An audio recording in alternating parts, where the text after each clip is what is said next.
Welcome to Nomad at Night, starring the one and only Nomad.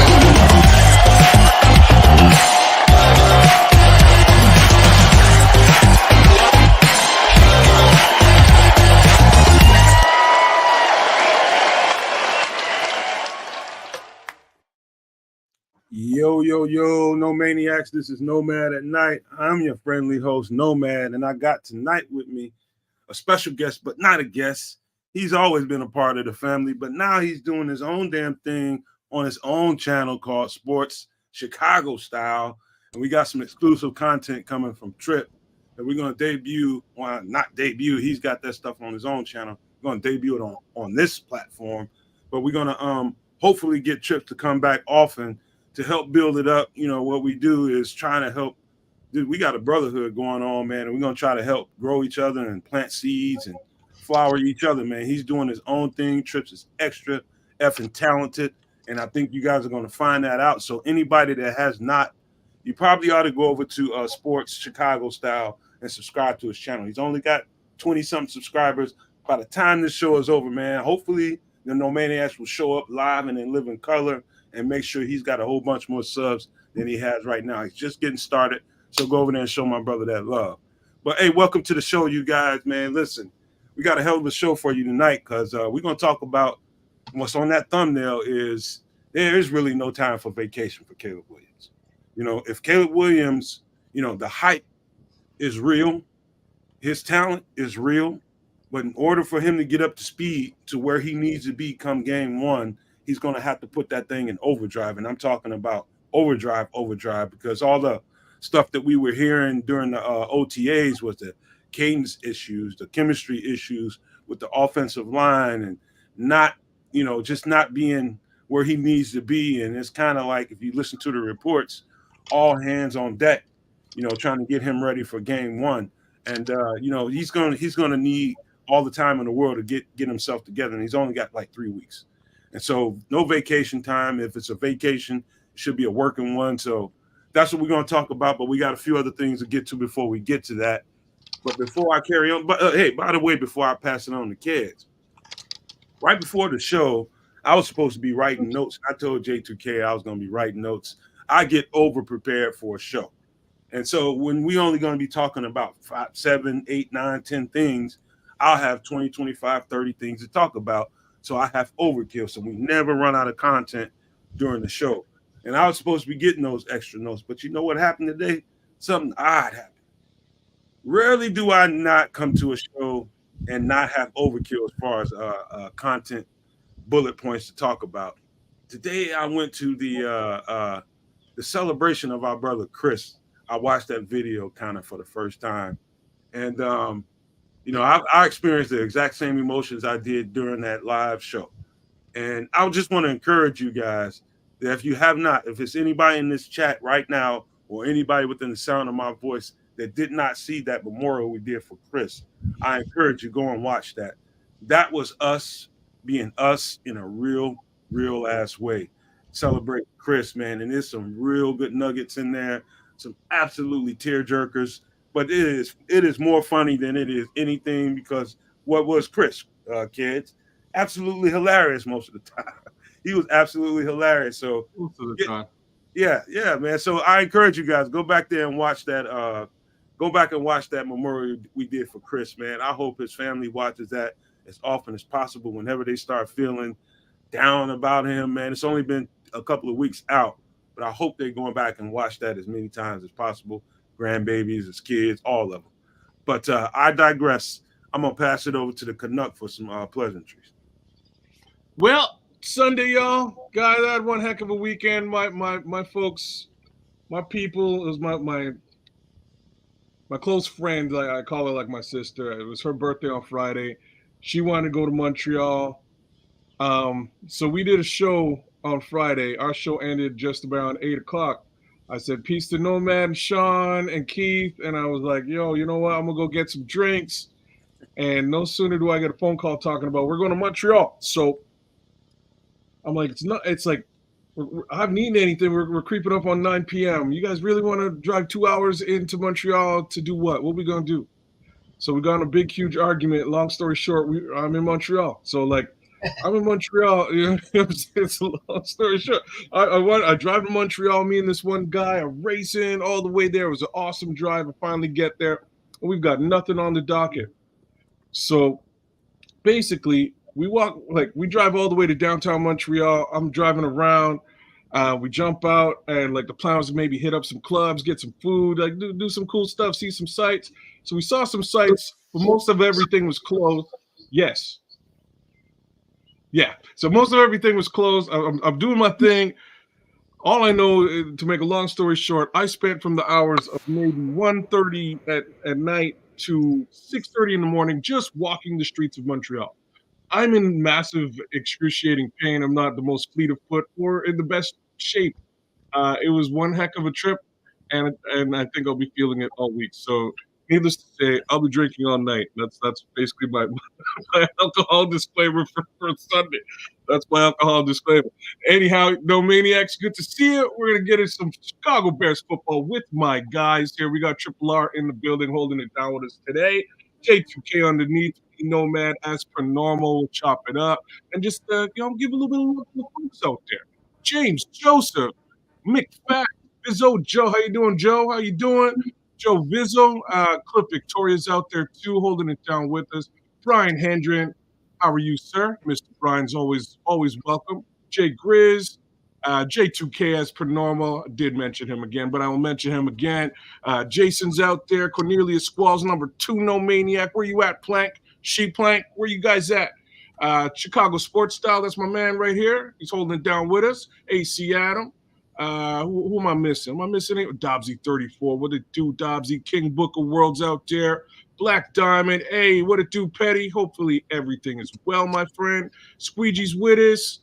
Man, I think I run through just about everybody out there in the chat for the day. Oh, the Nodge. The Nodge is out there too. What it do, the Nodge? Hey, man, let's keep it rolling. I'm gonna throw things down to J2K. How was your weekend, sir? How are things going on? Good, very good, Keds. It wasn't as exciting as yours, it sounds like. Mine was not exciting at all. It was just painful, but I digress. Painful, but at least you went on an adventure. I love to hear that. Hey, thanks again to everybody showing up. You know, man, always show up in force. You guys are always here early. The chat is rocking. I appreciate you guys all individually. Yeah, it's going to be a great show tonight. We got quite a few things planned out. We've got a special treat for you guys that Triple R has brought us, and I've already watched it. I know you guys are going to love it. It is entertaining. It is hilarious. There is pure comedy genius behind everything he's putting together. We'll show you some clips tonight about his new channel. Go out, sub to his channel, give him some love, bring the Nomadiacs over to Triple R, Sports Zone, Sports Chicago Style. And yeah, I'll let you, Triple R, take it away. And yeah. All right. Well, thanks, all three of you. But first and foremost, C Sharp, that tribute video that I hope that his young ones and old ones and all family ish, Red, the grandbabies can watch.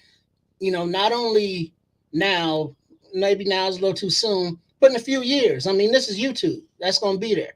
So they can go back when they're a little more not as raw. And it's like maybe they can get some laughs out of it and not just tears. Both are welcome because Chris, he was that dude. He would make you laugh till you cry and then say some real shit that'll make you cry and feel bad. But he didn't mean no harm. He was just trying to make us all better, which I think he did. Shout out to Nomad for having me on. Good looking, trying to pull other people up with you as you climb yourself. Way too many crabs out here being in these barrels. And so, when you look out for other people, that's a beautiful thing. And, kids, you ain't had no poutine? You ain't going to Montreal had no poutine? Man, I was going to do a poutine, but everything was closed. So I was like, I saw one burger joint. I was like, you know what? It's either a burger or a poutine. I could walk and eat the poutine, but I don't know when I'm going to stop walking. So the itis might kick in as I'm walking.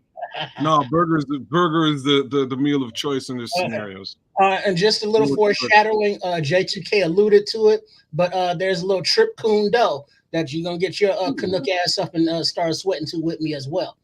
All right. Oh, So big up to all the Nomadiacs. It's glad to be, back home. This is, one of the spots where, Papa's a Rolling Stone, but where he lay his hat, that's his home. So it's like Nomad Live. Sorry. Yeah, it's nice to be here. Sports Chicago Style, .com, Twitter, Facebook, Instagram, and the YouTube. So show the love. Again, man, my brother down there, Trips, is super talented at Sports Chicago Style, man. Make sure I'm gonna take a look over there in a few minutes. I hope you guys stop for what you're doing for a minute, get out of this chat just for a minute, and go over there and hit the subscribe. It's free. It's absolutely free. And while you're at it, if you haven't, hit the like button before we get carried on and get into the Caleb Williams conversation, James. Trust me, I tell you, we're going there. We just got a couple things to get to, and then we're going to get into that story and unravel all that. But we have to stop the show, Nomad. Why?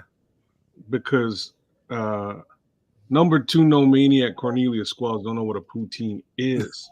Oh, damn. Oh, Go ahead and tell them. Make sure you give them detail, man. All right. So a poutine is based, not to be confused with the leader of Russia, is a staple of Canadian, it's a culinary Canadian staple. Basically, a poutine is French fries. Depends how you have them. Doesn't really matter how the French fries are done, but preferably, russet potatoes cooked crispy. That's basically the start. Secondarily, you get yourself a little bit of beef gravy. The next ingredient is simply cheese curds. Most people, Americans are going to look at this like, what the hell are you guys doing? I'm just telling you right now, it's amazing. It is fantastic. An entire country swears by it. They love it. It's great stuff.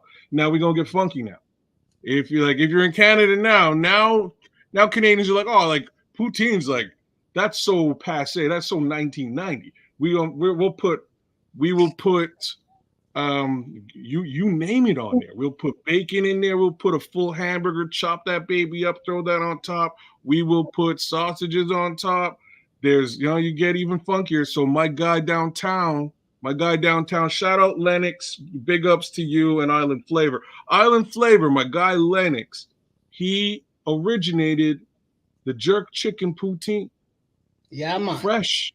All right. So we got jerk chicken gravy, jerk chicken chopped up, cheese curds, French fries. Now you're talking, yo. So like there's like if you come to Canada, if at any point you're coming to Canada and you don't get yourself a poutine, like what's funny is I met Rockness Monster from man, help me out, Triple R. You're a hip hopper, man. Rockness. What Boot Camp Click? What group was Rockness Monster in? One of those. Helter Skelter. Anyways. Helter Skelter. So the whole Boot Camp Clip came down to my city, and I'm hanging out with Rockness Monster. We're outside of this bar. I opened for him earlier on, and Rockness is like, man, I'm starving. I'm like, bro, you hungry? Let's go across the street, grab something to eat. You ever have a poutine? He's like, what's that? I was like, oh, dude. So I had to go get him a poutine. Bless the man with a poutine. He'd never been happier in his life. He's like, this here is some seriousness in Canada. It's basically French fries with gravy and fried cheese and other toppings now. So it's like, fancy festive fries. There it is. God love the poutine. I'm sorry to derail the entire show for poutine talk. No, it's all but good. Triple R's here, so I figured, you know what I mean? We might be getting poutine. I just want you to know, man, my jeans get tight just listening to that shit. Just telling you straight up off the top. Because that sounds like a lot. It might also get loose. Sound like a damn nap right after you get done eating that, man. But that's a very good dish after you done had a little hair of the dog. Oh yeah. That is perfect for that, actually. All right, man. Listen, man, we're gonna get into more conversation like that, man. But we got to get into some football right quick because a couple things happened with the Bears. One thing happened, and there's some other speculation going on right now. But the first thing that happened, it sounds like tomorrow Marcedes Lewis, tight end. Damn glad to hear this news because I was hoping this would happen. Marcedes Lewis sounds like he's coming in tomorrow to sign a contract and be with the Bears for one more year. Why do I like that news? Because this cat, Caleb Williams, is going to need all of the benefactors he can get. And that extra tight end that's an offensive lineman is what he really is, that can go out and catch balls and run routes when needed. But that extra, when you go 11, 12 personnel and all that kind of thing, and making sure that you got this guy, this is pass protection on par with where it needs to be. That is the best news I've heard in a while with this team. And I was just waiting to see if that happened, hoping that this guy wouldn't retire, hoping that he wouldn't go down there and Vegas with Luke Getsy. That was really good news, but I don't want to take nothing off the bone. I'm gonna pass it to the Canucks. Well, yeah, that speculation was sort of out there. He is a Getsy guy and all that, but who cares? I'm glad he's coming back. Forget Luke Getsy. Just in case we really need to shore up either one of those sides from a pass blocking perspective. There's few better at it at the tight end position than our guy Marcedes Lewis. Plus that veteran presence. You kind of can't ask for too much more out of him. He showed a heck of a lot of leadership last season. I think he'll continue to do that with the new young man under center. So, great acquisition for us. Really glad he decided to come back and play again, especially for the Chicago Bears. J2K, what do you think? J2K, what do you think of that right there? Relentless Mikey right there on the screen. Wow, that's very impressive. I mean, he only gets, 2 targets a game on average, or that's probably why. But hey, that's, either way, everybody turning it down to block. So when you leak them out, in a red zone or a short yardage situation, he's going to surprise some people. And who I think is going to surprise some people is Shane Waldron on how he uses Marcedes Lewis. You look back at what Shane Waldron did in Seattle and how he moved tight ends into the backfield and had them, go inside for blocking to help out with the center or the guard, or had them going outside on a toss play or an end around. So don't be surprised if Marcedes Lewis is lining up at fullback, U tight end, Y tight end, F tight end, all over the place. So I'm super excited about this signing. Triple R, how you feeling about it?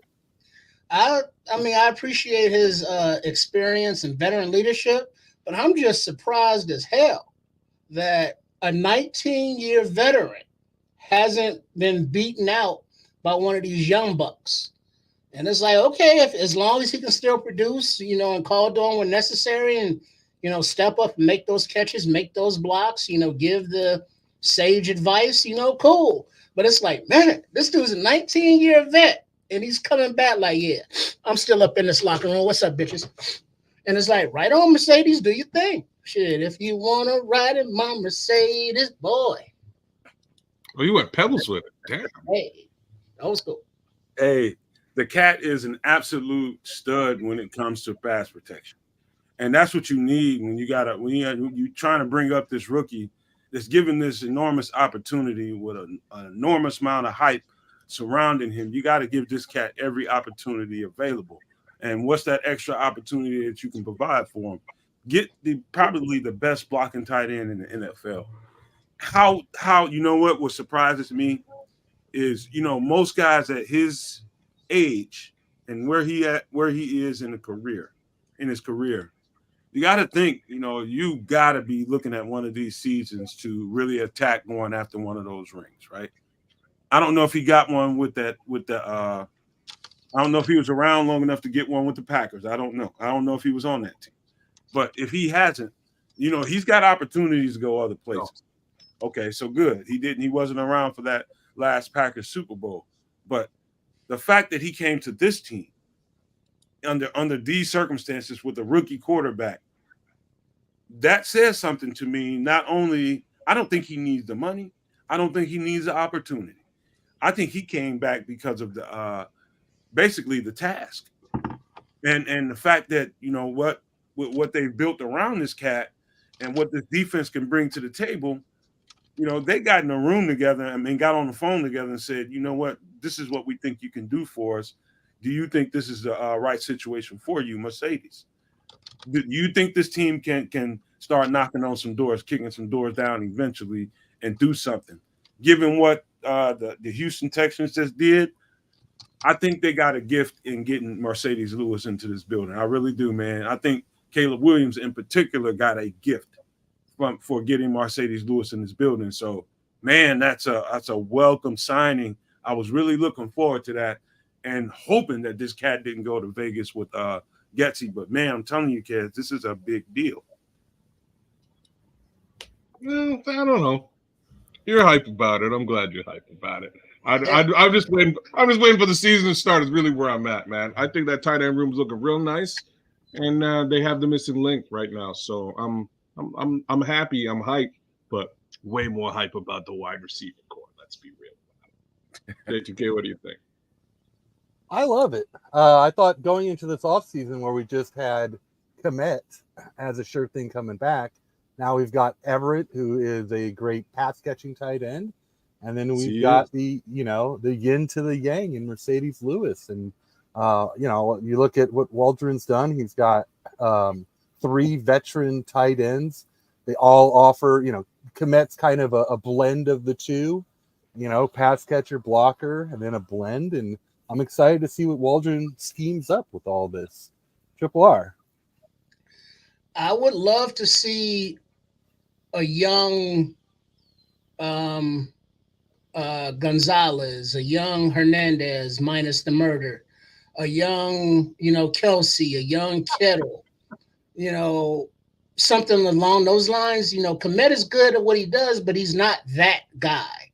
And, Everett, he's good, but he's not young, and he is what he is.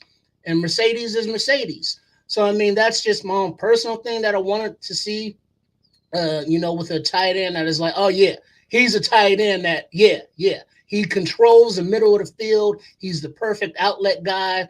When Williams gets in trouble, he can just dump it off to the tight end and let that big athletic guy do his thing. We got a 3-headed monster that kind of do similar different things, but not that guy.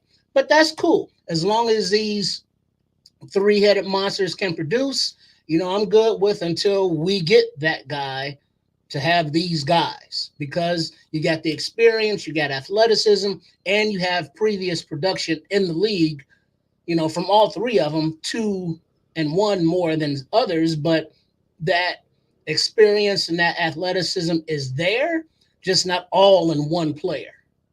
So I'm good.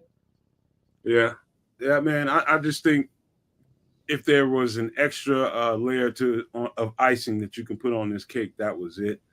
And this is making sure you covered every corner and you didn't leave any stones unturned to make sure you did everything you could to protect this kid and bring him up in his rookie expedition, man. And I'm telling you, Marcedes Lewis is a big deal, man. But you'll find that out as the season gets ready to come. And I'm starting to feel it, man.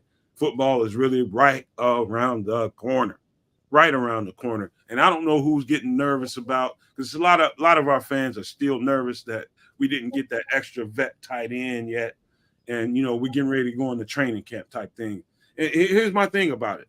I think anytime between now and the next week, if they want to get it done early, you're gonna hear about it within the next week. If they want to wait and go into training camp and see what they have with the pads on, I think you wait a little bit longer. Could be a situation that's actually going on inside that building. They may want to wait. But what I just heard, and I was actually watching Chat Sports, so shout out to Chat Sports. And I forget that guy's name, Harrison Graham. Reports are from Jeremy Fowler that the Bears put a little something out there that they are looking for a bargain defensive end. I got my thoughts on that. I'm going to get kids and everybody else's take on that, kids. You muted, by the way, on what they thought about that report. So a bargain defensive end, like did they speculate on any names by chance? Well, he did, and he speculated on all the names that we've been bringing up the whole time. But what do you take from hearing the words bargain, quote, bargain? What does that sound like to you? I don't like it. I don't like it. I want here's what it signifies to me, and this is why I don't like it. I want the icing on the cake, the cherry on top. That's what I want. I want the You want a you know big name. that I'd rather it doesn't have to be the biggest name, but I would like him to be a game-changing talent, right? I want him to be somebody who is over the top and really puts that stamp on the fact that these guys think they can make a Super Bowl run. That's what I'm hoping for. I want the signal, I want the bat signal to go up so you know, hey, like we're coming, and we're ready to do some damage this season. Bargain basement to me, bargain defensive end sense, hey, we're gonna compete, which I know they're going to do. I have playoff aspirations for this team. I believe that's where we're headed. But I think that position in that role, if we get one more, high caliber player, high caliber defensive end, you've just signified, you put the whole league on notice is really what I'm hoping they do. I want them to put the league on notice. J2K, what do you think, my friend? I'm with you, Keds. I guess what I'm thinking is it's just not that time in the season, right? We missed out on that guy in free agency. Poles doesn't want to overspend, and that's fine. I'm cool with it. The thing that pops up in my head is this a way to possibly bring down Yannick Ngakwe's J2K, you mother. Oh, I just took the meat all off the bone. I thought they were sending signals to Yannick too, man. Bringing that price down. Yeah. Okay, yeah. J2K. All right. So this is negotiating tactics, is what you're saying. It makes a ton of sense, right? Bring back the guy that they know and bring him back for less than he wants, because where else is he going to go? And hey, we're open to someone else for $3 or $4 million, right? Damn, Bar, what do you think? What do you think about this? I would love a young, not developmental, but a younger guy who's got more of an upside. Because when I hear bargain basement, it's like, placeholder. Until we get to next season and maybe draft a guy or maybe find a guy in free agents. But we see how much defensive ends are getting paid. So a bargain basement defensive end is still $10 million. And, if we get lower than that, then it's like Ngakwe is what, 8-9 mil. And it's like, well, maybe you drop that to 5 or 4. And then we get somebody who can compete with, Dom Robb and the other Walker and the other guys on the roster. But bargain basement just sounds like, we need a warm body, to put in a jersey and throw him out there and see what he got. It's just not very upsidey for me at all. Yeah, I don't think basement. I didn't hear. I just heard bargain. Basement. You just automatically throw that in there. Yes, easily. You can add that word to that. I see it exactly how J2K just stole it from me, man. He's in my mind, man. He hacked me. But I see it exactly the way J2K sees it. I think they're signaling to the rest of the market out there that here's where we are in the market.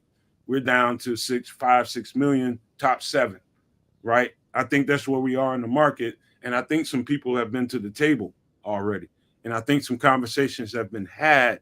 And I think they're sending a flyer, and it's a universal flyer, say, hey, we're looking for a bargain. We're not trying to sign $8-10 million defensive ends right now.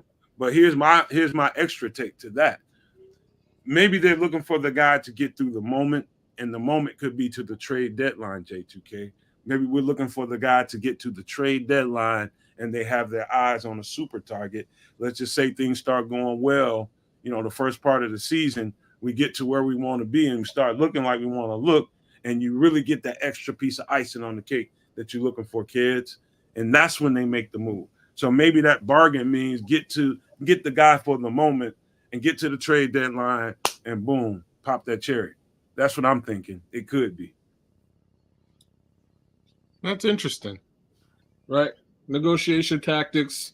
Maybe they've had the conversations with Yannick and it's like, yeah, you know what? We don't really want to pay you that. I think that's probably exactly where they're at. You know what?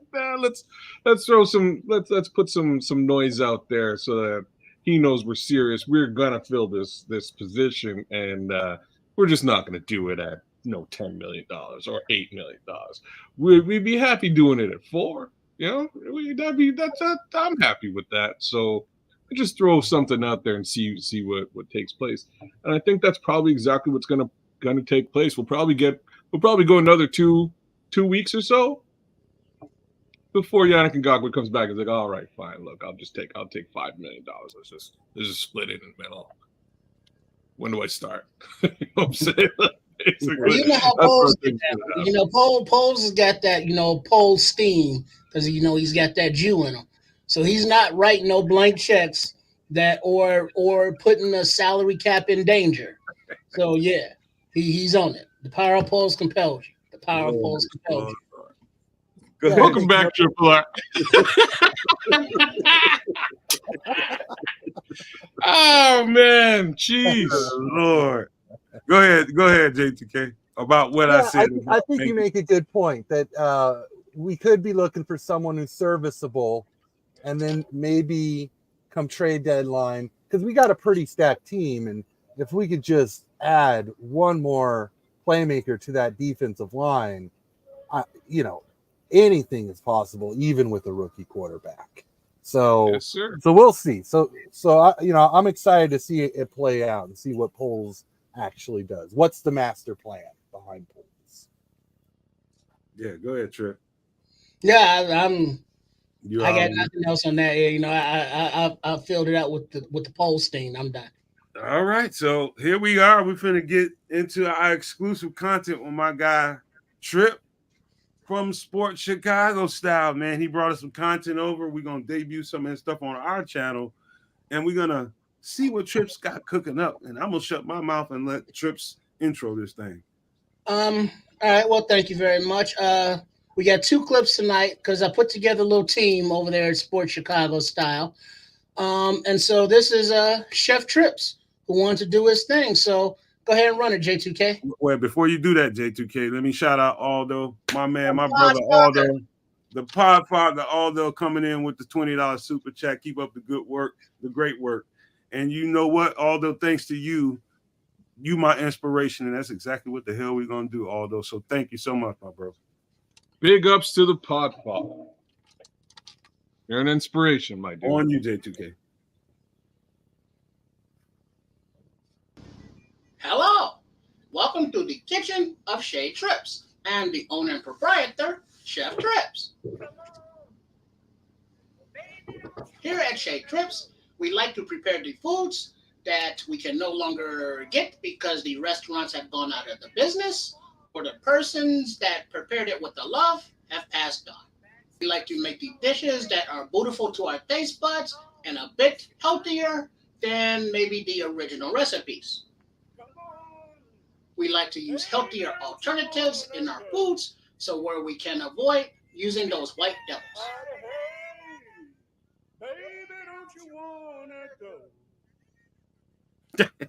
We will bring you a new video recipe every Tuesdays, so be sure to like, subscribe, share, follow, and comment on our social media platforms on the Facebook page, the Instagram page, the YouTube channel, and the Twitter, all for sportschicagostyle.com.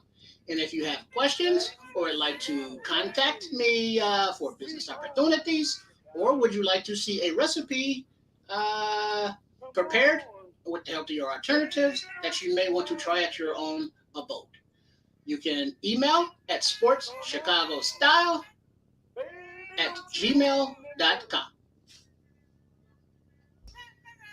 As we all know, that sometimes foods can be quite erotic.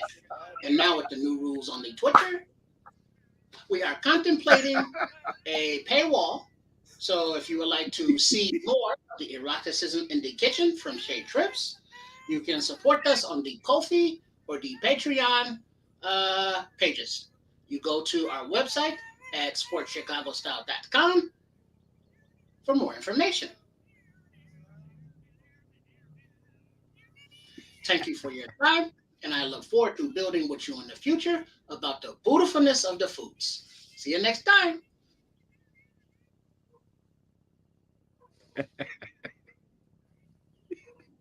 Man, what the fuck are you, a Mexican in here?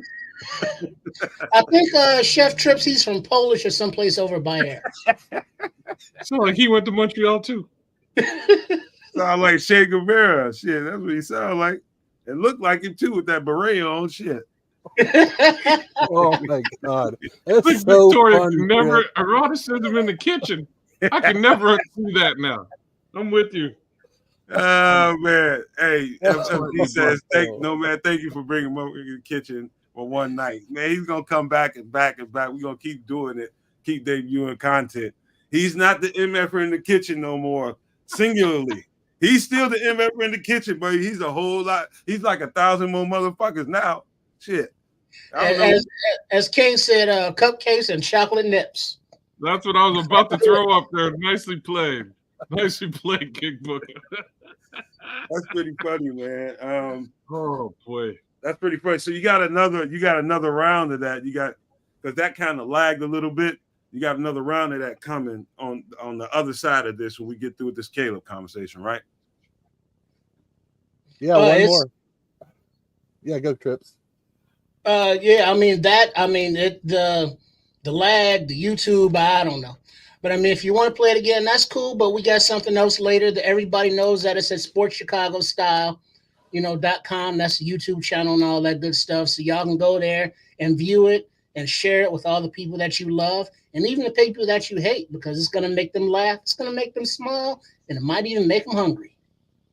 Man, that's good stuff, man. I just can't wait to go over there and see exactly when you get the full framework of what you're trying to pull off, and people get to see the full framework of what you're trying to put together and see your complete vision. I know Trip enough to know he's gonna come up with some shit that I don't see coming. Just flat out, he's just gonna come up with some shit don't nobody see coming. And so, if nothing else, you go there for the intrigue, because Trip's gonna always do something that you don't think he's gonna do. He's gonna do that shit, and that's why he's Triple R. He just does shit because he wants to do it. And so, make sure you go subscribe to that channel. I don't know, Trip, go over there and keep an eye on it, man, for me while I'm doing this show, man. Let me know if they over there hitting that subscribe button, man. We have to get on our No Maniacs to go over there and give you a hand, man. But we got to get into some more football conversation. And the point of the show was to talk about, everybody, kids, everybody is on vacation right about now. This is the time when those players, usually the veterans, they're the ones that really, really look forward to this time. And they really only got about a week. Some of the lazier veterans might take 2 weeks and then really have to rush and get themselves together in a week to get into training camp and be in shape, hit the weight limit or whatever they're supposed to come in at. So Caleb, I don't think is going to be afforded that option. I think he needs to stay either in Chicago, in that building, or if he's going somewhere for a little bit, for a few days, a week, he should be doing a working vacation, in my opinion. And I think I heard Keenan Allen kind of allude to it. One of the reporters just asked him, hey, Keenan, would you show up if Caleb, needed you to work out over these next few weeks? He was just like, yeah, of course. He said, matter of fact, we might put something together if we need to go somewhere and work. You know what I mean? So this is really important for him because of the hiccups that he had, some of the stuff that you expect rookie quarterbacks to go through, he went through. Cadence issues because the chemistry between he and the offensive line isn't where it needs to be.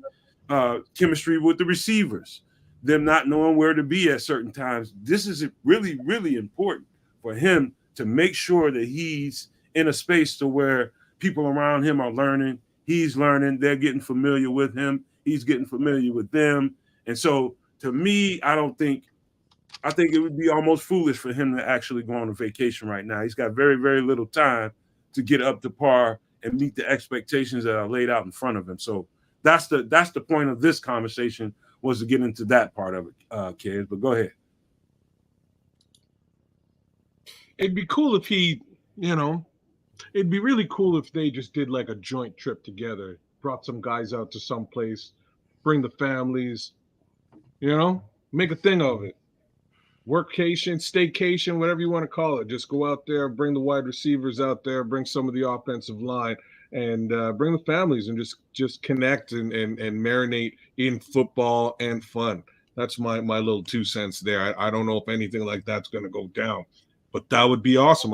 There's no shortage of money here, so it's something they could actually potentially facilitate. Just get everybody together, go have a real good time for a week away from out in the sun and away from prying eyes of the media, etc., and just get it done. Get some good clean work in. But we'll see what it looks like. J2K, what do you think, bro? Yeah, from my understanding is that they are actually meeting up. It's just not officially where and when. I think Keenan Allen was saying, yeah, we're going to meet up. We're figuring it out. And so I believe it's Keenan Allen and at least from Odunze. What I'm hoping from this outcome, and we saw it with Ryan Poles and the coaching staff getting information to Caleb early in the draft process, cadence, footwork, some terminology, is can we get ahead of this learning curve for a rookie quarterback? Can we not only give Caleb the best possible team a rookie quarterback could be ever drafted to, but the shortest learning curve? That's my ideal outcome from this. Triple R, what do you think about all of this? Well, I see that the Players Union was talking about changing the schedule for the offseason because you do the OTAs and you get time off and then minicamp, so it's gearing your body up, then shutting it down and gearing it back up.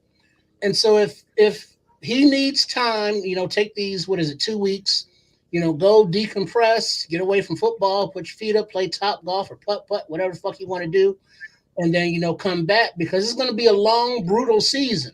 Right now is the only time that he has, to go to Sox games, go to Cubs games, chant Green Bay sucks, all that fun stuff, during the off season and do whatever the kids do. But when these 2 weeks are up and it's, time to get ready to play football, we need him here physically and mentally 100%. So if there are any wild oats he has to sow or loose ends he needs to handle it now. And then because once, you start reporting for, mini camp, then you got the Hall of Fame game and then the preseason, then the season. He's not going to have another time off, if you don't count the bye week until, hopefully after February. So, and I'm good, take the break now, mentally, physically recharge, and then be ready to come back and, balls to the wall. And whatever he's doing, I know people, when I say he needs to have a working vacation and he needs to have certain people there, to be honest with you, I'm more concerned that he gets that offensive line with him. And I mean that. I mean, every last one of those, that starting five from the center all the way over to both tackles, I think that's more important than anything else because cadence, and if you listen to Flu's kids at the presser and him saying that they want to use the snap count as a weapon. And what he means by that is take advantage of the snap count. In order to take advantage of a snap count, you need certain amount of chemistry with your linemen. They need to kind of know when you're about ready to fart for the most part, and that's kind of gross, but they need to be able to predict what you're going to do. Cadence is part of that too. So just getting them used to your voice and when you're going to do something, if they're ever going to be able to use that in this first part of the season, the cadence and the snap count as a weapon, he's going to need to take those guys with him. Caleb's got money. He didn't come in here no broke MFer. He didn't come into the league no broke MFer. He's got anywhere between 12, if reports are right, $12 to $20 million in his bank account right now. He's not broke. He can take those guys with him, and they can be somewhere, whether it's on the beach, wherever. Get that offensive line with you. Get that offensive line with you and go through rep after rep after rep. Just keep repping with them until they're comfortable. By the time you're done with them on that mini vacation, they should have a good sense of how you operate. And so if Caleb Williams were to miraculously listen to this podcast right now, and he were to listen to any advice, call those offensive linemen. You can get with Keenan and them maybe the second, third week, the week right out before the coming back into training camp. You can get with those guys. But the most important thing and what's more upfront is making sure you got chemistry with those guys. Because if you don't spend that time with them, you ain't got no chance of even working nothing out with Keenan and DJ and Rome. You got to get that right with those guys. So that would be my advice to him, man. Spend at least a week with those guys, getting them used to just you and your voice and your snap count and your cadence. That would be my advice, kids, but you go ahead. Yeah, no, that's brilliant. Like it's one of those things that they've traditionally had a hard time doing at the quarterback position here in Chicago, right? Just mastering that snap count and using it as a weapon. Very few and far between. Heck, I have to say, it's almost, it's probably more often that we're getting false start calls. It's one of those things that we really need him to get a quick understanding of and come to a conclusion with his offensive line. Those guys all need to be singing the same tune, and if he can get them there that much quicker, why not? Same token, if you can all afford to go on vacation and hang out together, I think that really bodes well. Like I really have to say it. You're going to bridge a very interesting gap, being, just the cohesion of that unit and you being the guy that they protect, right? They're all rolling with you. You guys are all going together. You're having fun together. You're working together. It's kind of worth its weight in gold. So I think that is one of the tippy top suggestions that we could have given to a young Caleb Williams in his rookie season. Go on vacation, bro. Bring the boys with you. J2K? Yeah, I think talking about cadence and getting the defense to jump the snap, it's such a weapon. And I remember back to the championship game that we played Carolina, and they had a quarterback, Jake Delhomme, and he kept catching us. And it was these hard counts, or he would just a flinch of the hand before the ball was snapped. And he just kept catching us, and turned a third down into a first down. And, I don't want to ask a lot of Caleb because he's a rookie, but it's just the importance of these cadences and catching a defense off guard, out of rhythm, even if they don't jump offside.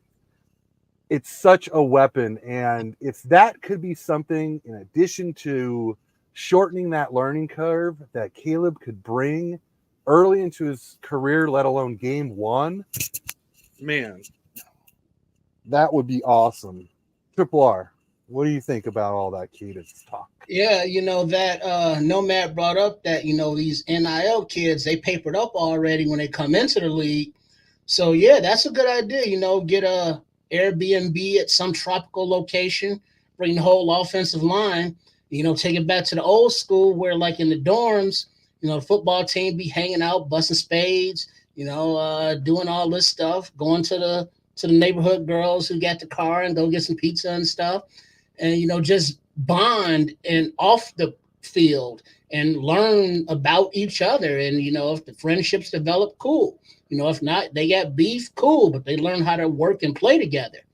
And so do that for a week, and hang out, have a good time, do touristy stuff, and then come back to the Airbnb at night, get the fire pit going, get out there, run some plays, get the cadence going down. And so I like it when more so if you're at this height under center as opposed to this height, between the different centers. Shelton prefers this, Bates prefers that. Let Caleb learn that stuff, as he's a rookie, so he doesn't know. So that getting to know you period, if we can get that done now, as opposed to the start of training camp, that they're that much ahead of the curve. Yeah, I mean, I heard before the season, before the training OTAs even started, that they were gonna install. I hate to call it this because it makes people sound like they're not intelligent, and you need people to do the dumbed down version of what the cadence would be. And so taking it from, a long cadence and shortening it up, making it easier to kind of digest and be able to spit out. I'm pretty sure they did that already coming into this OTAs, and they ran it out there, and he still had problems with that. And I don't even think it's problems with him per se. I think it's just the line of communication, speaking to a bunch of guys that's been spoken to by a different guy for the last couple of years. We got a couple new pieces in there, but the offensive line is pretty much the same except for center. So the center is the most vital part of that because he's communicating with the quarterback the most. And so, the rest of those guys have been getting used to, they've been used to Justin Fields. And this guy's got a different voice. So when you heard Cole Kmet come to the podium and say, this guy's got to find his voice, that's kind of what he's trying to tell you. He's got to get those guys that are listening to his communication used to his voice. If that makes sense to you guys, those guys need to get used to hearing his voice and how he gives cadences, his calls, and what it sounds like. Because there's a lot of little hitches and hiccups in someone's cadence that's different than the next person. And so, to the average person listening to me talk, it's like, yeah, no man, what does that mean? Until you're sitting there receiving those calls and you're at the line of scrimmage trying not to, get ahead of yourself and jump, you got to get used to how that guy, because it's subtle. Sometimes when he wants to raise his voice and, to make the defense jump, that could also ultimately end up making somebody on his offensive line jump. And so them getting used to his way of doing that, you know what I mean, and not being alarmed when they hear that up an octave in his voice, those are simple things, man. But to a football player sitting at that line of scrimmage, that's important. And so that's cadence is one thing, and the amount of verbiage in his play call, that's one thing. But them getting used to his voice when he's at that line of scrimmage and not being jumpy, that's pure chemistry, you guys. Pure chemistry, and it takes a little bit of time to get that where it needs to be. And that's the last I'll say on that. If anybody else wants to touch it, go right ahead. Do the kids nowadays still use Cliff Notes? Is that still a thing? Sure. All right, so it's not dumbing down, it's the Cliff Notes version. Yeah, kind of. So yeah, you can, man, some of the West Coast concept verbiage is so damn long and it's almost ridiculous. Like, man, what the F is this, man? Do you really need all this in the whole? Does he need to say all of that? But it's every bit of the conversation when he's reciting that play is telling somebody to do something, and if it doesn't, it's a second play to it. So it's like you're in the huddle calling two plays. You're calling two plays at once. Okay, it's this, blah, blah, blah, blah, blah, this, and the second one is blah, blah, blah, blah, blah, that, if you see that. So it's he's got a lot on his plate, man, and I think they're going to get off to a good start. I don't know that it's going to be the best start in the world, but he's got a lot on his plate, like a heaping load. And that brings me to the next part of this conversation. And J2K did us a great favor by getting us a graphic. And basically it's illustrating what, rookie quarterbacks per se deal with in their regular season. There's fluctuation, up and down fluctuation as to what it looks like. But I'll just say no more and give it to J2K and let him describe to you what he pulled up. So today we're talking about Caleb Williams. What are the expectations we should have? We'd all love Caleb Williams to come out firing hot out the gate. So I started thinking our first games, we've got to bye week 7. So it's a good time to kind of regroup. So I decided, let's look at 4 other rookie quarterbacks and how they played in their first 6 games. And this is for you guys in the chat. I know this is pretty analytic stuff right here, but would you guys be okay if these were his average stats per game? So I took 6 games divided by the overall. So we're getting an average per game here. Would you be okay with a below 60% completion percentage? Or if you look at Ben Roethlisberger, He had less than, around 22 attempts. Would you be okay with a run-heavy offense where they don't ask Caleb to do too much? Would you be okay with Caleb not throwing for more than 300 yards in a game? With Caleb only throwing one touchdown per game? And, you look at Peyton Manning, you look at these interceptions, he had over 2 interceptions on average in his first 6 games. Would you be okay with that? And now some of these QBR rankings are actually pretty impressive. You look at CJ Stroud, you look at Ben Roethlisberger, and while Ben Roethlisberger had a high QBR, they didn't really ask him to do a whole lot. You look at CJ Stroud, they did ask him to throw for 35 passes a game, and he still had 97. You can see what a very good season CJ Stroud had. But to you guys in the chat, to you guys, my co-hosts, what do you guys think about these stats? Would you guys be okay with this? Nomad, do you want to start it off, or you pass it to kids? No, I'm gonna let kids go and not take anything from them. Oh, geez. Thanks, man. Let's be real about this. As long as we're winning games, I don't care. I think it's probably the best way to put it. As long as we're winning football games. I kind of expect a little bit more interceptions than any of us would really like. Hate to say stuff like that. Looking at Peyton, we're talking about basically 2 a game. I don't really expect 2 a game, but I expect him to really test the waters, and that may come, that may come at the cost of a couple of intercepted passes here and there. I do expect that. At the same time, I don't expect 41 attempts in the first six games. Hopefully, we can keep that number a little bit lower. If we can keep that number a little bit lower, unfortunately, that's going to affect the yardage overall, clearly, right? But the upside to me is that then you got a running game that's actually doing the darn thing, and he doesn't have to be Superman out there every Sunday. So that's kind of where I am. As long as I don't care if he has the worst stats on this page. And I hate to say that's probably Peyton Manning, except probably Peyton Manning. If he's got Peyton Manning's first season and we are winning football games and clearly leading the NFC North, I've got no problems with struggles. I would rather that they happen at this time, to be honest with you.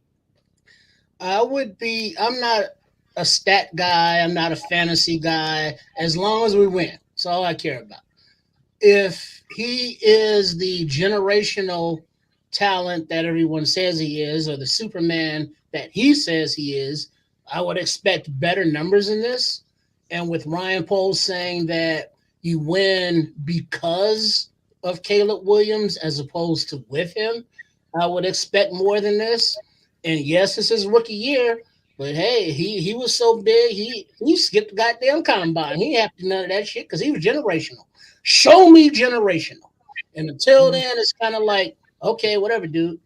But as long as we win it and as he's progressing, I'm good.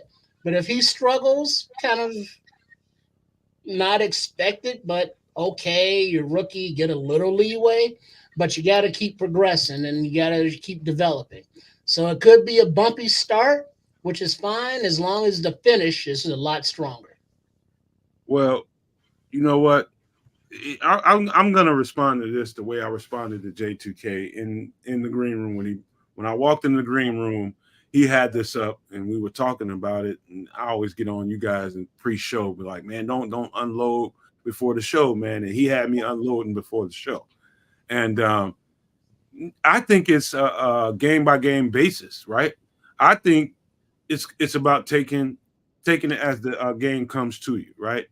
And I believe, let's just say we're talking about the 300-yard games and stuff like that.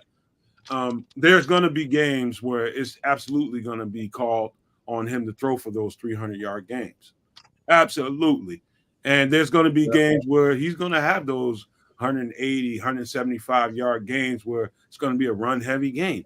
It's all dictated on how this game comes to you. So depending on who you're playing, who the opponent is, all these things are. It's good to look at these things as a fluctuation of how this season can go for Caleb Williams. See this example, but I think to judge it and to expect, this or that, I think it's kind of early as far as numbers go, and I think that's game by game. Really, it is, man, because I'm not going to play, let's just say the Tennessee Titans quite the way I'm going to play the Houston Texans.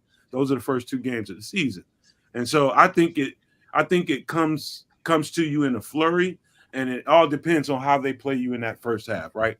So just say the Tennessee Titans come out and they just play just balls to the wall, just come after Caleb Williams.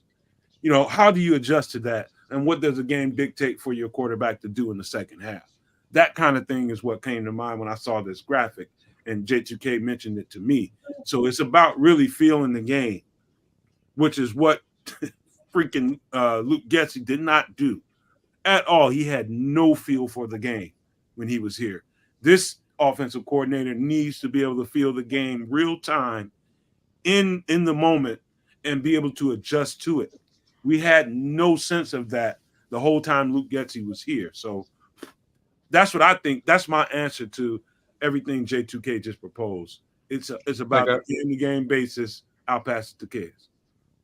I was just going to say, I wish you were kidding about the Luke Getsy stuff, because there were times where, clearly we're getting stomped in the first half of a game, and he just continued to do the same darn thing he did in the first half, regardless as to the results. No adjustment, nothing to that effect. You didn't ever see, okay, like we're losing, so like Justin Fields is gonna, he's gonna throw a whole bunch of passes now and try and dig us out of this hole. No, we're just gonna keep doing the same thing we were doing before, because Luke Getsy's running the show. I'm glad that we have Shane. I'm glad that Shane will look at this brand new offense he has in front of him and do some different things.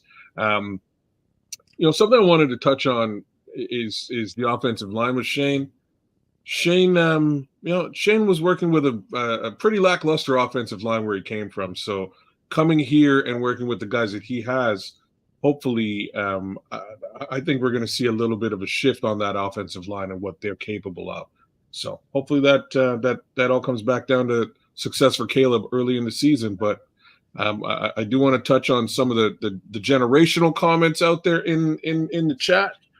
I'll be completely frank on this. Like you guys well know, I did want the Hall. I wanted Justin to stay. Caleb's here now. Sorry, Justin. It is what it is. I'm all for Caleb and for him turning into a generational talent.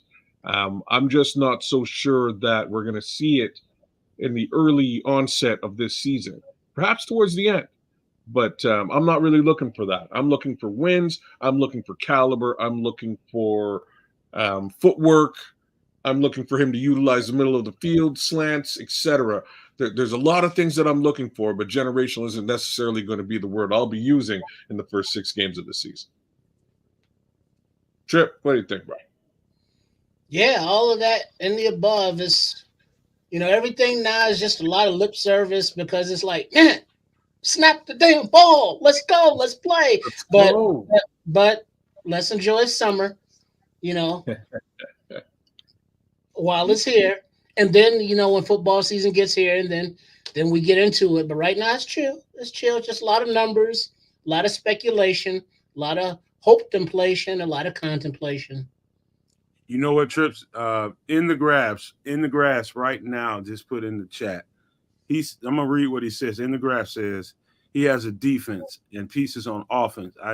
I never seen this combo on both sides and special teams. What that just triggered was a thought to me. And J2K, I'm gonna hand it to you after I say this. It made me think something that I hadn't really contemplated while looking at this graphic. And you know what it means to me? It means that defense is going to give him some opportune situations to kind of inflate those numbers, to kind of get that QBR up, some of those, some of the stuff. I'll just pass it to you. What do you think, man, when you know that this defense is going to give him multiple extra opportunities and opportune situations to be able to inflate his numbers? What does that play on your mind? Yeah, so I think, I was bringing up that Caleb does have the best situation of any rookie quarterback, first round or first overall pick, to walk into a team. Peyton Manning, first overall. CJ Stroud, number 2. Andrew Luck, number 1. I think Roethlisberger was 9, something like that. So there is the opportunity, but even still, to kind of wrap a bow on this graphic, I want to temper everybody's expectations of Caleb Williams. If he doesn't throw for 300 yards per game, if he throws as many touchdowns as he throws interceptions, if he doesn't have a high completion percentage or a high QBR rating, these are 4 great quarterbacks. 2 of them are on the Hall of Fame. CJ Stroud's had 1 season, looked fantastic. Andrew Luck probably would be in the Hall of Fame if he just played longer. So don't condemn the kid when it doesn't happen in the first 6 games. Don't condemn the coaching when it doesn't happen in the first 6 games. Please have patience with this kid. There's a ton of talent there. There's a ton of talent around him. I know our expectations are sky high right now, but these are some realistic numbers to sit back and say, am I okay with these numbers? And just like Ked's saying, if we win, are we okay with these numbers? Absolutely. So, chat, what do you guys think? Do you think you'd be okay with Caleb Williams in these type of numbers if we're winning and he's not the star we all want him to be in the first 6 games? Are you okay with that? And that's my question for everybody. And I will also add that not only. Oh, I'm sorry, Kiz, but Yeah, I was just gonna say, give us a why if you're okay with it, and if you're not okay with it, please in the chat so we get a good idea as to how you guys out there feel about whether these numbers are commensurate or not for Caleb Williams. Triple R, go ahead. And also, in addition to the good defense, special teams was mentioned, but let's call them out by name. Our 4th round pick, the crocodile punter, motherfucking Crikey, punt that ball down there, get it deep, and let the defense eat. So it will start with the stoppage, the punt, the field position, and then let the offense do their thing. So the defense, the special teams, the talent around him on offense in the receiving room, in the running back room, and we're still figuring out offensive line. But yeah, for a first round pick who normally goes to the team that's picking last, shout out Panthers, shout out Lovey. This is a good situation, and Poles has set it up. He's got the players in process. He's got the salary cap working, and he's got the talent. So let's fucking do this. I'm going to be honest with you. I really don't give a damn how many yards Caleb Williams throws for in a game. Any game. So long as we come out with a letter on the alphabet that's shaped like a W. I don't give a damn. Well, I'm not here to judge Caleb Williams. I'm here to see whether we get wins or losses. Caleb Williams is going to get judged whether we sitting here doing it or not. It doesn't matter. Get the W. Get the W. If that means he only throws a ball for 75 yards in a game, so effing what? I'm not here to judge Caleb Williams in his rookie year, even though we're going to have to do shows that it's going to be like, oh, okay, did he do good? Did he not? All that stuff's going to happen on these podcasts, and people are going to probably take it to the nth degree when we don't need to. The truth is he's a rookie quarterback, and he's got a lot of expectations on him. And J2K is right. Are we unfairly, expecting a lot from this guy, and we shouldn't be? All that stuff is worth conversation. All I'm going to tell you for me is I just want to see that game and come away from that game with the thing shaped like a W. I don't give a damn what the stat box looks like. Those stat box numbers are going to be worth all kinds of conversation. It's going to make great content for podcasts and things like that. But the truth is, what are we in this for? To judge Caleb Williams or to see whether or not we got the W? And so that's what I'm in it for. These numbers up here, they fluctuate so much and they're so different because of those different situations. Go ahead, kids. I see you ready to say something. Yeah, I just want to touch on where you're at here, right? So if we go through these 6 games and things look relatively good, then I'll be a little bit more interested in stats, right? Like that at the first 6 games to me, it might even go right up to the first 10 games, but the first bit of this season is just a learning curve for this team, for this offense, this coach. When I say this coach, I'm talking about Shane Waldron specifically and his offensive staff. You know, these new wide receivers, the new running back, the new additions to offensive, all those things have to sort of gel. I'm trying to give them the opportunity to do so. I believe the schedule's super favorable for all those things. So once we get to, I say, like San Francisco, right? Once we're playing San Francisco, if this record looks good and if his numbers look good, then I'm interested in stats because I'm hoping he has more than 3,200 yards passing this season. And that's the low bar, right? That's the lower end of this thing. I just want to see if he can do that. If he can do 3,200 in his rookie season, I think that's super solid. And there's room for him to grow to get towards the numbers that we're really hoping for, being that, first time 4,000 yard passer, for the Chicago Bears. At this point, I'm not going to hang that on him. I'm not going to put that weight on his shoulders today because I don't think we necessarily need a 4,000 yard passer to get to the playoffs this season. So I'm giving him a fair amount of leeway. But once we get past these 6 games and he's had a little bit of play, yeah, then stats become a little bit of a question for me. Okay, like how's he going to do? What is this all going to add up to? But in the beginning, you got to give the kid a little bit of leeway, a little bit of room to breathe, grow, and expect some interceptions to be thrown. Expect some, some false start, some weird stuff. But once we get past that 6 games, I'd like to see these things start to clean up and for him to start taking advantage of the situation that he's in. But that's where I'm at. Yeah, Trip. Yeah, I'm good. Trip is rusty, man. Trip always he hasn't done a Nomad at Night on a regular basis in a while. This guy was always ready. He had too much to talk about, but you could tell he's rusty.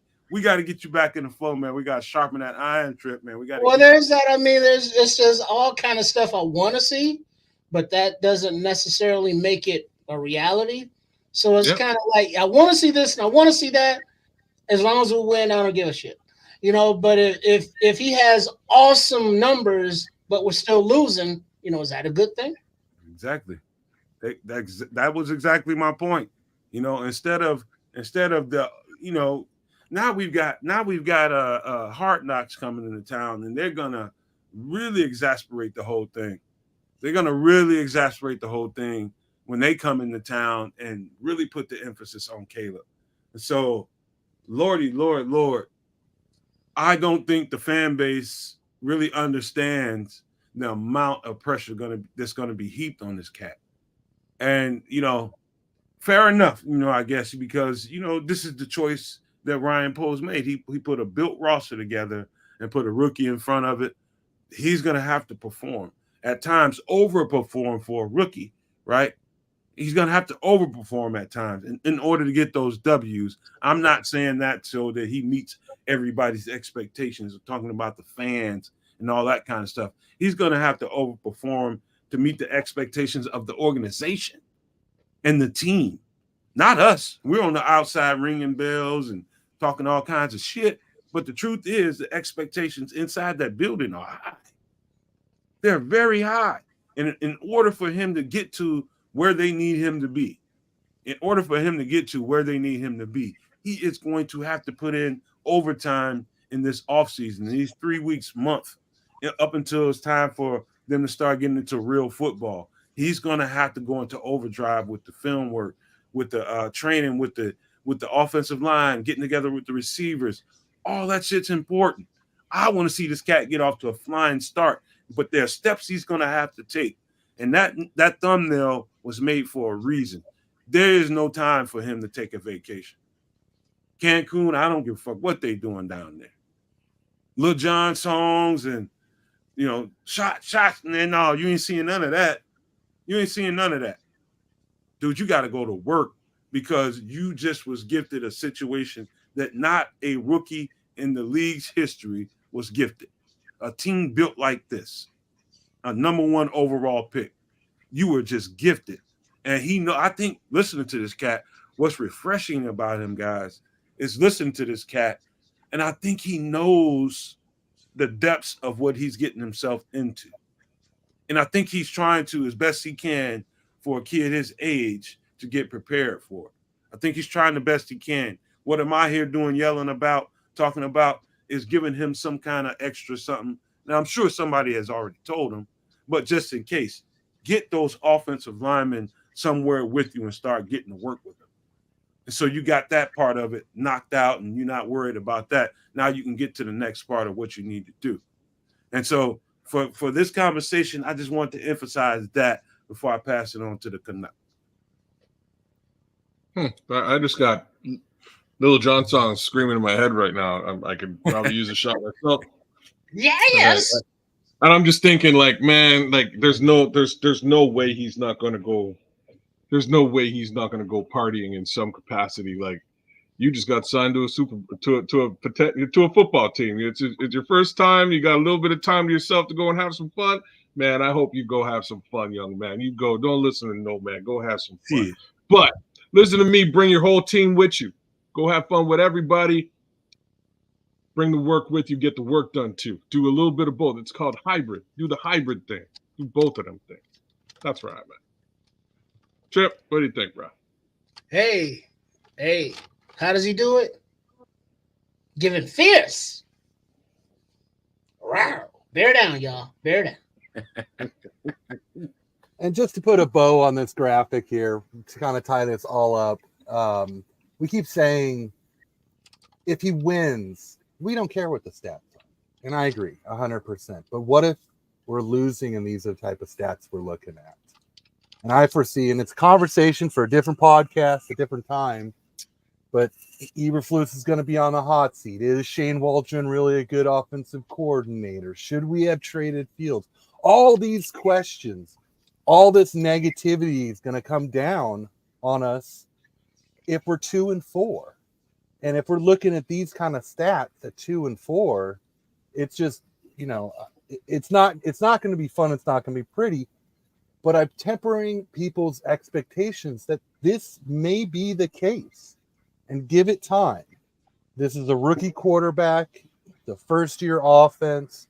We've got a lot of star power on this team, a great defense, some incredible wide receivers, but he's a rookie quarterback. So just please have patience with Caleb. And, I'm excited to see how it plays out, but let's not expect the world from the kid in the first 6 games.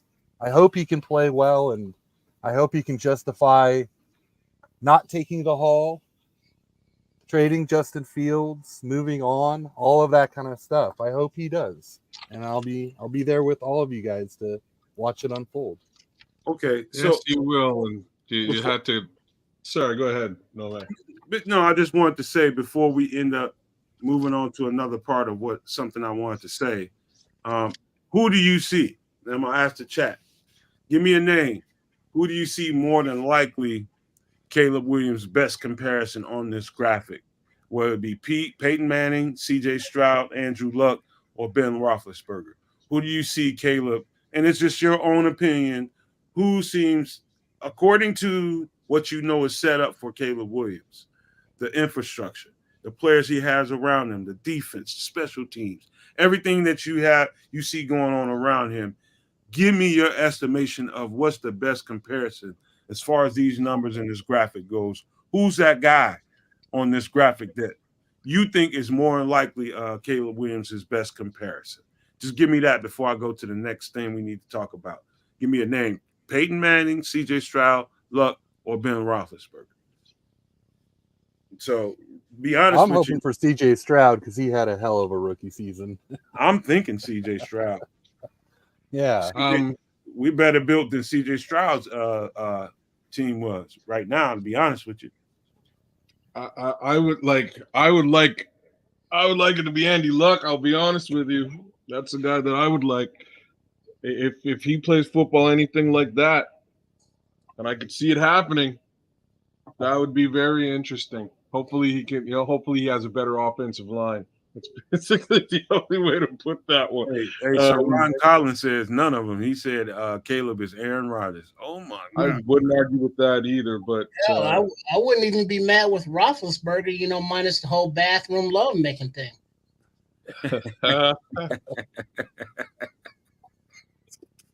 See, I won't make the Big Ben comparison just because Big Ben is gigantic. He's a big man, so Caleb's not quite that large. I think he's more prepared to be in the CJ Stroud stratosphere than any of them because of the way things are built around him. And that's just me being, I'm not trying to be a homer. I'm not trying to be overly optimistic for the sake of doing this effing podcast. No, I just think given the pieces around him and given what I see on paper, he is better suited to see CJ Stroud type numbers than any other quarterback I can ever think of. So that's just my point of view on it. I'm still seeing. Let me see. Do I see? I see. Yeah, Steve. I want to point out one thing. As good of a rookie year CJ Stroud had, he had one of the best all-time rookie years of any quarterback in the NFL. His first 2 games, he was sacked 11 times. So even he had some warts on the front end of his season. So please have patience with Caleb. Is that like a Ohio State thing? Anyway, sorry. Hey, you never know. Hey, so let me point you out to this, guys. Let me point out something to you guys right quick. Change graphics on your J2K. Now, if you guys let me shape this up a little bit. Damn, I don't know how to get the right screen. I don't think we cut this out the right way, so you can't really see anything. Do we have another version of this? Let me see. What's wrong? No, it's an overlay. You'll just cover the whole. Okay. Wait a minute. I think we do have another. Nope, that's not it. All right. So this has been my thoughts about this the whole time. The minute and the second I saw the schedule, knowing how it is for a rookie quarterback, my thoughts are J2K kids and Trip is that this first 6 games all the way up into that bye in week 7 is going to be pretty much all defense dictating, how the flow of the game goes and how many opportunities we get, whether we get a win or a loss. Not going to say that Caleb is not going to have an impact on these games. What I'm saying to you guys is I think the defense will dictate for the first 6 games whether we get wins or losses. And hopefully most of the weight won't get shoveled on Caleb's lap. You have the defense kind of handing you the ball in opportune places. If we get wins, I think these are defensive games. Trip, I said this on the show before. You weren't there when I did it. I just want to get your take on whether you see it that way or not. Well, definitely, because the defense usually starts out stronger than the offense on, most teams every year.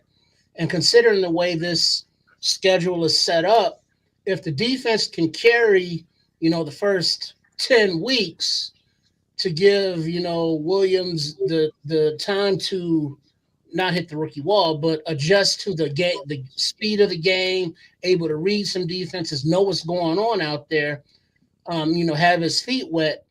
By the time we play Green Bay in week 11, we still got all the divisional games left. So if he can pitch in to what the defense has hopefully will have done the first part of the season, that should be a division, winner right there. And that's, being conservative. What say you, Canuck? I say defense kind of controls the entire season. That's me.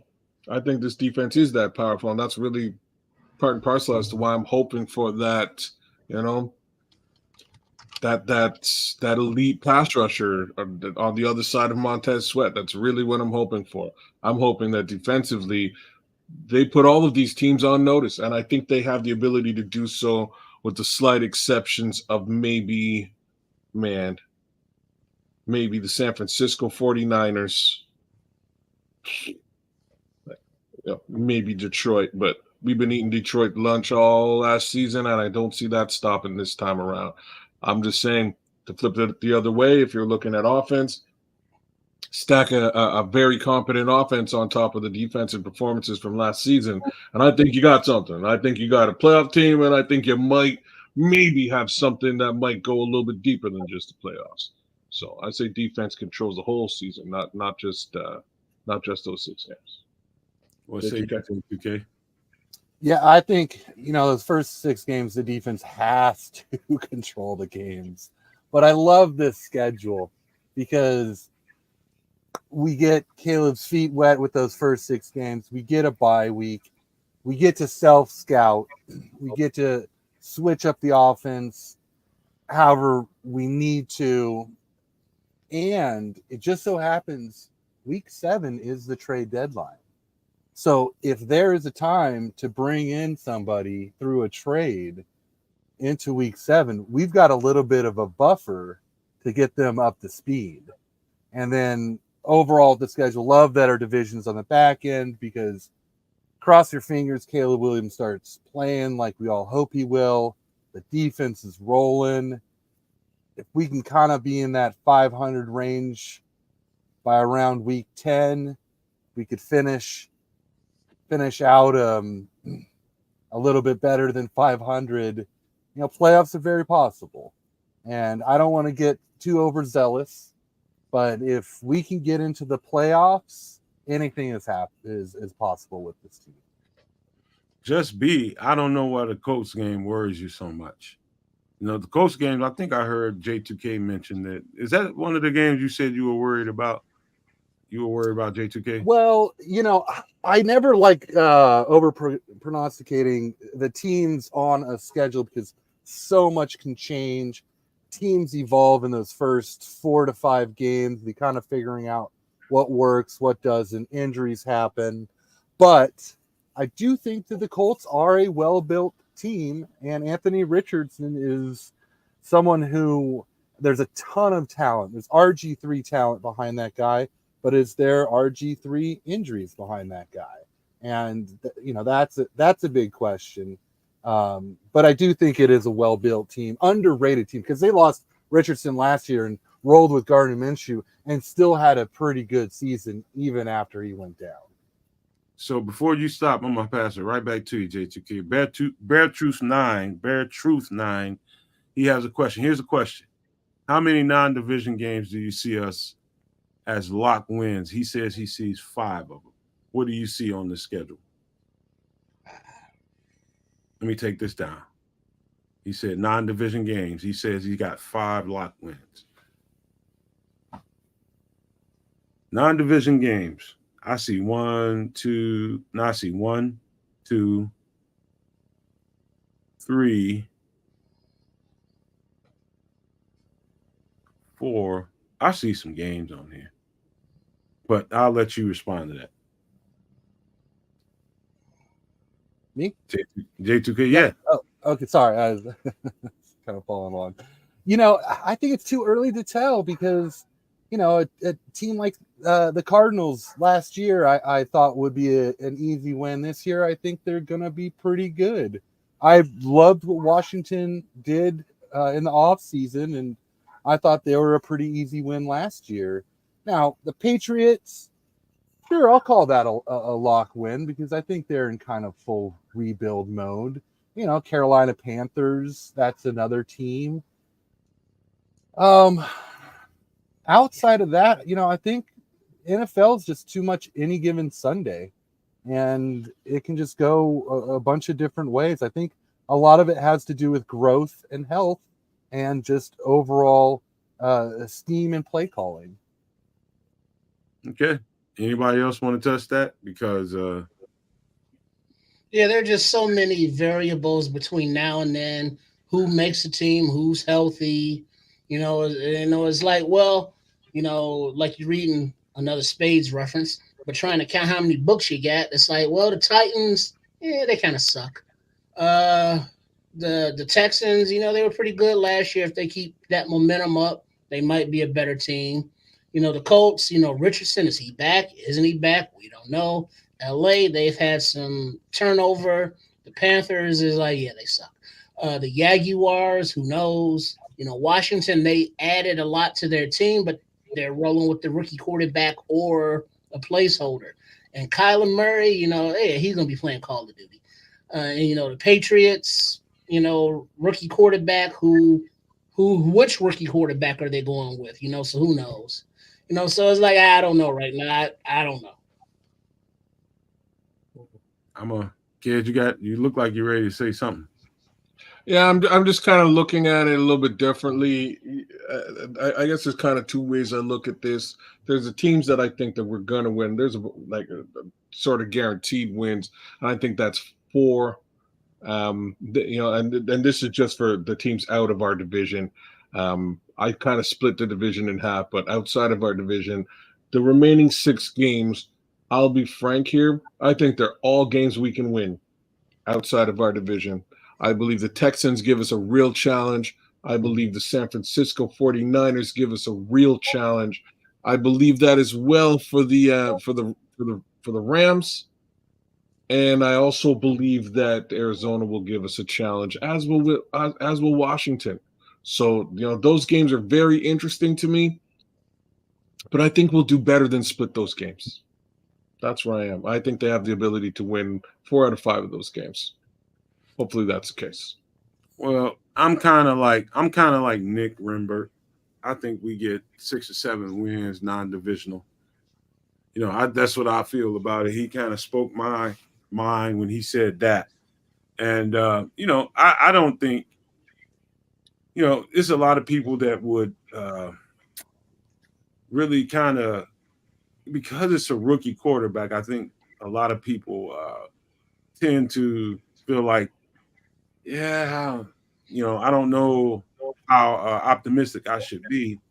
Well, I think you should be, man. It's just a great infrastructure Ryan Poles put around this cat, and it's almost like he has to really try to f this up, kind of. The way I see it. Yes, he's going to struggle early with a lot of little things that come with playing football and playing the quarterback position in particular, with a lot on his plate. I don't know what people, when I say a lot, I do mean a lot on his plate. He said it at his presser. He's not only got to lead these guys, he's got to lead the whole franchise. Got to lead the whole franchise and be the face of it. I don't envy that. That's a lot to put on your plate. You got to do it all with a smile on your face, even though you're struggling internally. You know what I mean? So, I never was going to be one of those people because Justin Fields isn't here that I wasn't going to root for this kid. I always said I would. Whoever's going to be in that orange and blue, I'm going to root for him. I'm going to put on for him the same kind of way. I just hope that he can adjust to everything that's being heaped upon him. And I don't think you could have done a better job in talking about Ryan Poles at putting together a situation for a kid to thrive in better than he just did for this one. This is absolutely the best case scenario I can imagine for Caleb Williams in this. But I do have a couple more questions before we get out of here. Don't nobody leave. And please do me a favor. If you have not, get out, please, and go hit that like button, man. We really need those likes. And if you're new to the channel, please make sure you've done that. Make sure you hit the subscribe. We are really trying to build this community out and trying to grow a real positive community of Bears fans and we're just doing a lot, and we need your support to do it. And both for us over there at Triple R's channel, Sports Chicago style. Make sure you stop over there and hit the subscribe over there. He's part of our family, man. That's our brother, and we want the same success for him as we want for ourselves. So please do us that favor. Stop for a second and go hit the subscribe over at Tripp's channel, and make sure you hit the subscribe button over here if you haven't become a member of the family over here yet. And we would greatly appreciate that. But hey, I do have a couple more questions I wanted to ask you guys before we got out of here. And I want to ask the chat the same question dually. Very particular questions. And I'm going to ask you first, kids. Do you think there's a need to sign another edge rusher at this point? Just answer that question, yay or nay. Give me the reason. Yes. Okay. J2K. Yes, to beat out Robinson. Okay. Trip. Yes, and the more the merrier in competition wise. Who wants it to go take it? Okay. My answer to that, my own question is not yet. Not yet. Okay. The only reason why is because I want to see what they have with the pads on when they get into camp. And I'm seeing a lot of yeses. I see one no. See a yes. And a lot of yes. Okay. So if you're a yes, who would that player be if you want to sign if you were to sign someone starting with kids? Oh man. I'm gonna say that I'm just for the sake of expediency, I will say Yannick Ngakoue for cheap. Yannick J2K. Ngakoue for cheap. There we go. Expediency is top of the mind. All right, Trip. Who's your guy, man? Hey, I don't have one. I leave that up to the general manager and the scouting staff for the professional people to figure out, because I don't even know who's available. They might find a cat casualty or somebody else's practice squad guy. I don't know. Just find somebody who's good. If that person's already on the roster, develop them, let them shine. Whoever, I don't give a shit. I'm going to be honest, and I'm going to ask this chat this same thing. Who is your guy? If you got, I've seen a lot of yeses in there. Who do you want to see signed? Who do you want to see signed? Ignore what Jeremy Fowler reported about them looking to find a bargain defensive end. If they sign somebody, I'm talking about an available free agent, not talking about a trade, any available free agent, who would you sign? I'm going to give mine. If it were me, and this is only because of the position versatility, and I don't think this guy has really lost a step. I don't think you play him for a whole 60-minute game. You put him in moments so that he doesn't have to play a full game. But, he's going to be the starter, but you know what I mean? But you're going to have to take him out at different times. I'm going to say Calais Campbell. Because he's position versatile. He can go inside. He can go outside. I think Calais Campbell has more to offer, from that standpoint. I'm talking about position-wise and being versatile on the field, but off the field. The value that this cat can bring to that locker room, just for the sake of someone like Javon Dexter, Zach Pickens, Austin Booker, the things that he can teach those guys, man, absolutely. I think he's the guy, you know what I mean, for a couple of different reasons. Those three reasons I just said. Position versatility, he still brings value at the edge, and what he can bring to the locker room. I'll let everybody respond to that. I'm just realizing how old this man is. Man. No spring chicken. You don't see no drop off in the game, though, kids. I swear to God, you don't. I'm not. I can't take anything away from his game. Same token, I can't take anything away from the price tag, the foreseeable price tag that they may be able to get him for. And if you're a Yannick Ngakoue, you should probably take a look at that. Ron said Julius. You're definitely a free agent, though, Ron. He's in a Hall of Fame now. Shit. He's in the Hall of Fame. He's that free. He's super free. But yeah, I like Calais Campbell's a good look. Again, he's 37, guys. Like, this is not a young man by any stretch of the imagination. Does he have a season in the tank? Yeah. $4 million? Heck yeah. Anybody else? I don't mind Campbell. I don't mind Yannick, or Brian brought up Shaq Lawson. I wouldn't mind him either. I think the point isn't to bring in someone that's going to take reps away from Walker or Booker. It's someone who's going to be the fourth defensive end in a rotation. And I would prefer a savvy vet to Dominique Robinson. I mean, unless Robinson shows something. We haven't heard anything out of camp about Robinson at all. It's been quiet. We have? Yeah, we have. Yeah, just a little bit. I hear he's put on some size. Really? That's what I've heard.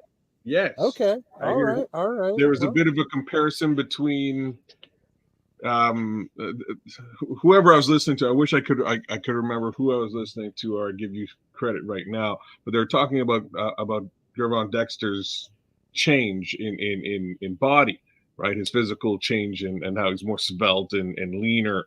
And they were saying it's sort of the opposite for Dominique Robinson, who has just been an athletic freak. Apparently now he is a much larger athletic freak. So and larger, hopefully that goes well for him.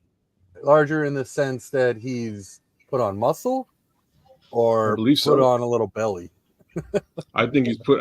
I'm going to have to see him to be able to really discern where that weight was. But let's just hope. Talking about. I was listening to Travis. What was it? Travis Smith talking about him. He sounded very, very positive about that guy. Just to throw that out there to you guys. But hey, Nick Rembert just brought up a guy that I really, really love, and then he's got a brouhaha going on between he and the Baltimore Ravens. I love Tyus Bowser and what he can bring to the table. Now he's, depending on who you talk to, you might consider him a 3-4 edge rusher or a linebacker type, but I think you can get, man, Tyus Bowser's a stud. I don't know if you guys know who that is or have any reference and to talk about this guy, but Tyus Bowser. Thank you for that. Nick has been coming up with some dimes tonight, so thank you for that, Nick Rembert, man. That's actually looking at Spot Track there. Like he would come at a really good price. He is 29 years of age, right? Like I haven't seen any film on Mr. Bowser, but I would be interested, if only so that we could play the music from Mario Kart Castles. Do me a favor, kids. Between now and Nomad Live tomorrow, just go look at some highlights on Tyus. You think so? Okay, I will. Do me that favor. And then how about this? If you don't say anything to me tomorrow on Nomad Live, I'll know you weren't impressed. All right, fair enough. I can dig it. I'll take a look. All right. Tyus Bowser the stud, but yeah, man, that's what we got for you guys tonight, man. Again, man, we got Triple R's got one more. Oh, damn, my bad. Yeah. Part 2. My bad. Go ahead, Trip. All right. As J2K brought up, there's one more video that Sports Chicago Style has put out. You saw earlier Chef Trips from Shea Trips. That's for the development of the body. But these two young fellas that are on the team, they are helping to develop the body and the soul and the mind. So we're trying to put a holistic thing going on. So go ahead and run it. We'll talk about it on the other side. Well, you might want to start from the beginning, J2K. Got a little delay going.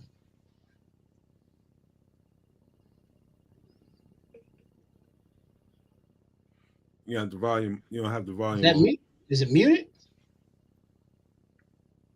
Can you hear it? No. One more time with feeling. And volume.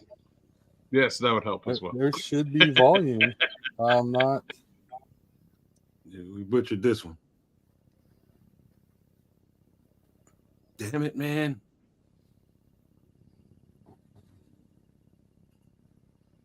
Technical difficulties. So that's Sports Chicago Style. The Twitter, the Instagram, Facebook, and the YouTube. Still no volume? Still no volume. Yeah, I can't hear anything. All right. Well, I do apologize. I am at a loss of why there's no volume. I hear the volume. That's all right, man. We'll come back at it. We'll come back at it when we gotta. We probably need spend a little bit more time in production to get that to where it needs to be, man. Try to overlay down and then refresh. Yeah, I'm gonna try opening it in a new tab. Because you can hear it, so we know that there is volume. Oh, you can hear it. No, you can hear it. We can't. Oh, right. Oh, right.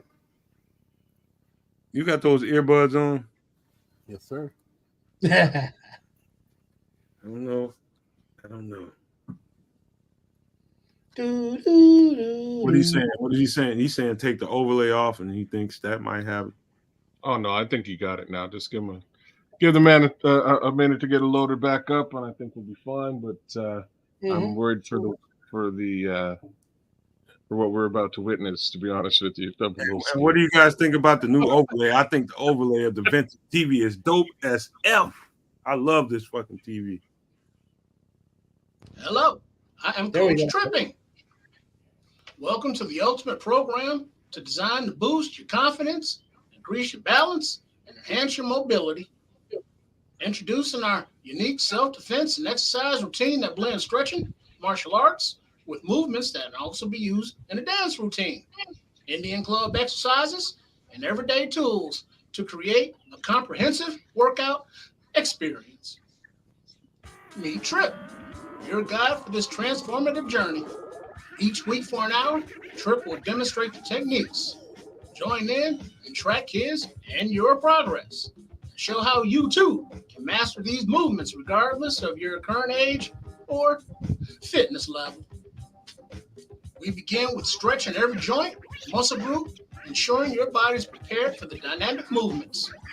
From the toes to the ankles, knees, and hips, up to the back, shoulders, neck, elbows, wrists, fingers, right?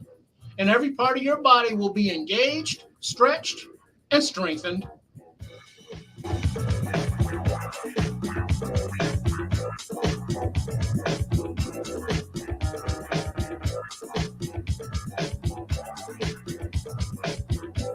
Next, we move on to fundamental self-defense techniques. Learn basic kicks, knee strikes, shoulder bumps, and powerful elbow strikes to protect yourself and build confidence.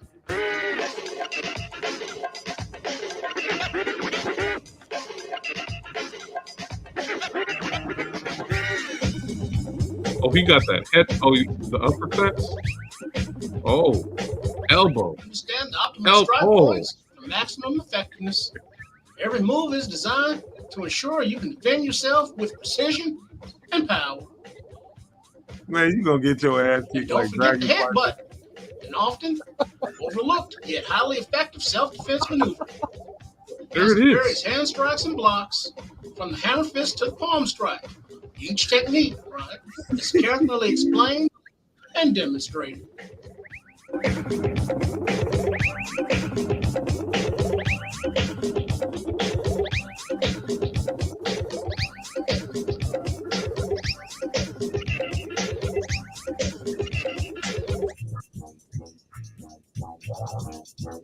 Learn to use everyday tools for self-defense. Souvenir mini bats, repurposed chair legs, flashlights, car antennas, golf clubs, old bicycle handlebars, a ruler, scale, even a goddamn pencil. These common objects become your protective arsenal. As you progress, we'll introduce harness sticks and advanced center wallet techniques, enhancing your coordination, agility, and defensive skills. We show you how to wield each tool effectively, right? Striking primary target areas to neutralize any threat. Develop your defensive skills with ranged blocks. Learn how to high block, low block, inside block, right, and outside block to more effectively counter any attack.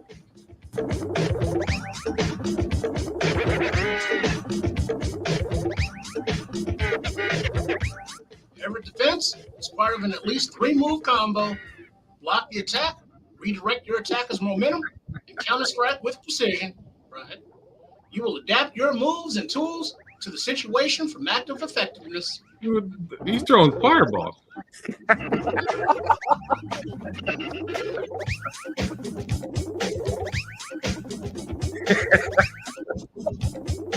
That's a wax on, wax off. Indian club exercises to improve your coordination, strength, and flexibility. From basic swings to advanced flows, these exercises, right, will enhance your overall performance.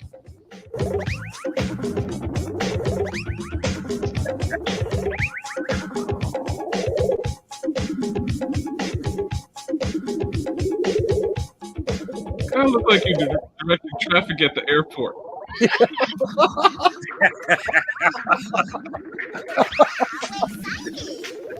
Track your progress alongside Trip. He said that fool got some bamboo sticks. Confidence grow week by week as you master each movement. This system is designed for solo practice. No need for sparring partners. The simplicity of the moves make them accessible to everyone. Oh, the only differences between crazy. not and martial arts master are knowledge of the moves, attitude, and practice. This system provides all the tools necessary up front, so mastery can be achieved without joining a gym or dojo or purchasing any equipment. All you need is dedication and regular practice. Right? We ensure ambidexterity with all the moves. Practice each technique with both your dominant and non-dominant sides. You switch hitter. Right? Be prepared to react no matter your body position, as long as you have proper balance, which is crucial. Join us on this empowering journey, right? Increase your balance, boost your confidence, and learn to defend yourself with our comprehensive self-defense exercise and mobility program. Subscribe now and take the first steps toward a stronger, more confident you. Subscribe today, and let's get moving. Sports Chicago style. On YouTube, Facebook, Twitter, Instagram, and the website, sportschicagostyle.com. Hey, do me a favor. Take the video down. Leave the overlay up. Do me a favor, because I'm about to do something right quick. Oh. You can about guess what it is, JTK. This? Oh, yeah. I'm just Make it full screen. Seymour Pettigrew. Wait a minute. Go full screen. Seymour Pettigrew, come out. I'm little Seymour.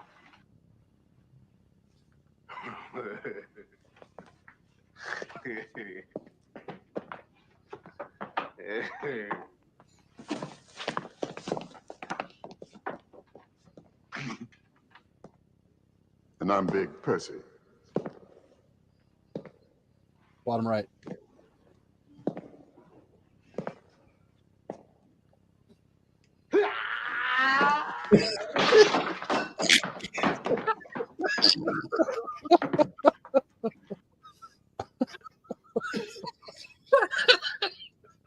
No, that's how you get after you take Triple R's training course.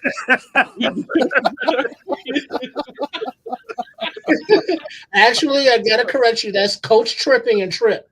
They doing that. Sorry. Coach Trippy. That's how it goes down. After. Coach Tripping Hard G. Right You know, to the table. oh, and there was a question: was that a piece of bamboo? Yes, it was. Somebody had cut off a plant, like a stalk of bamboo, and you bring that home, and you dry it out, and it's hard as fuck. And was that a piece of your cabinet too? I saw there was one piece like from a wooden desk or like faux wood desk that broke off, and then like the wood coming out of it. Then the hockey taped up chair legs were chair legs with hockey tape. Did you bust up a chair just to make the video? You might have. No, I busted up a chair to make the hockey tape legs, not the video. All right. For self-defense. That's hilarious. And hey, I gotta say this, I didn't want to spoil this from one video to the other, but if you go to Trip's channel, please subscribe. But if you go there, you're gonna see there are other versions of this man right here. There's a whole other story, monologues, all sorts of things. And then in the green room today, he was doing some characters that he hasn't recorded yet. It's comedy gold. It's brilliant. I can't say enough positive things. It's something I really love to see, and just the production quality is very impressive. It looks fun and creative and a little wacky, but there's some genius behind it that please don't overlook. Yeah, much appreciated. I 100% agree with that, man. Trips is so talented, and his mind thinks of things creatively that only Trips, and that's what genius is, man. You think of things in an original way that nobody else is really contemplating. You see a vision, and you can paint the picture and create the script to pull it off. And so kudos to you, hats off to you for spending the time and putting in the effort to pull all that off, man. I appreciate you, man. My brother Trips is doing this thing over there, and we appreciate him over here. And so show him that love. Hopefully you start getting some subscriptions over there, but we're going to keep bringing you over here to keep doing the same thing until people start recognizing how talented you are and what you can bring to the table, man. I appreciate you, man. So with that being said, man, we got to get ready to wrap this thing up and get on out of here before I play that Lil Seymour and Big Percy video again and get knocked. And so I'm going to pass it on to the Canuck. Before we get up out of here, let's give out some pleasantries. All right, y'all. So things we've learned today. Caleb Williams will be fine. He will excel. We've also learned that Cobra Kai has nothing on Triple R. It's been one heck of a show. I almost started laughing here. And we'll kind of just shut it down the way we always shut it down. Joe Loco 5150. What it do? Thanks for showing up. Ron Winarski, thanks for coming out. Mr. Mayhem, how you doing, Just B? How you doing, Just B? Who else we got? Aunt Moss. I never get to you, Aunt Moss. Just give you a little bit of love out there. Lil Factor. Wow. AC Adam. Wow. How you doing? In the grasp. Always out there on a Sunday holding it down with us. Armando Lara Jr., what it do, Jr.? Thanks for coming through. Always a pleasure to have you. Jay Grizz, Cam C, Tyrone Miller, BT9, that's Spare Truth 9, for those who don't know. Saren Collins, man, all you guys. Oh, Nick Rembert, all you guys, thanks for coming out, man. I couldn't thank you enough. Always appreciate the love. Show your support to the Nomad Network. Show some support to our guy Triple R underneath at Sports Chicago Style, and do the same every week. I couldn't ask you any more, and I will ask you more as we continue on. Triple R, I'll throw this baby down to you. The rest of you guys out there in the woods, bear down, y'all. Hey, much love, everybody. Thanks for having me on Nomad Kids J2K, and it's just I'm trying to, mind, body, and soul with a little fun. So I challenge and invite everybody to, once we get we got the weekly recipes going with Shay Tris, but then once we get the weekly workouts going with all the various moves, join the fuck in and do it with Trip, for an hour every week, or do it for more if you like. But at the bare minimum, just get your bodies moving, because I guarantee you, even those of you that are in shape, you get those punches and some of those kicks going, you're going to feel like crack, crack, crack, crack, crack, crack, crack, crack, crack, crack. It's like, oh, I haven't used that muscle grouping in a while. And so it's just a good holistic thing to do, especially as we age. So, thanks for the love, support. It's always coming home, a Nomad at Night, because, you motherfuckers be tripping. But y'all my kind of motherfuckers though. So much love, and I see you when I see you here, see you on Sports Chicago Style or all over the interwebs. All right, J2K. Yeah, great show tonight, you guys. And to the chat, thank you. You guys always show up in force. Great content from you guys. I love seeing each and every one of you. You guys are all the same heads I see all the time. And to the new heads out there, thanks for coming in and sharing your support with us, just hanging out in the chat. If you can, subscribe to us if you aren't.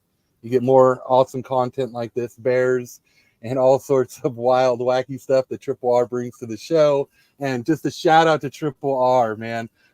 I absolutely loved everything I've seen you do on your channel. I wish you nothing but the best, and I can't wait to see what you will do next. I know we kind of say that sometimes for some other creators, but I am so excited to see what it's going to come out of the mind of Triple R. So thanks again to everybody. Y'all have a wonderful week. We'll see you. Most of you guys will see them tomorrow. I'll see you guys in a week next Sunday. J2K. Careful, J2K. Don't encourage him too much because he'll do. I'm just gonna say, man, be careful what you out of the top floor on an old lady on a mattress. Oh, he's gonna do something wild. Yeah, even if I tried to encourage him, he's gonna outdo whatever I think he possibly could do. I'm sure. But I appreciate you, Triple R, so much. I mean, just great Bears insight, but to see this other side of you come out more and more, I'm looking forward to everything else you make, man. I appreciate you. Much love, much love. I had to co-sign the Last Dragon jokes. Any of the Last Dragon references gets a co-sign. I seen that. He said Bruce Leroy. Throw that out there. Show enough. Hey, no doubt. Hey, no doubt, Junior. Tomorrow we'll be here on Nomad Live at 3 p.m. Central. That's the show. On Mondays and Fridays, we always remember, hit your notifications, because on Mondays and Fridays we do the 3 p.m. show. 3 p.m. Central, by the way. And yeah, man, truthfully, man, Trip, I'm so glad that you started to do that and branch out and start to show more of who you are and what your personality is.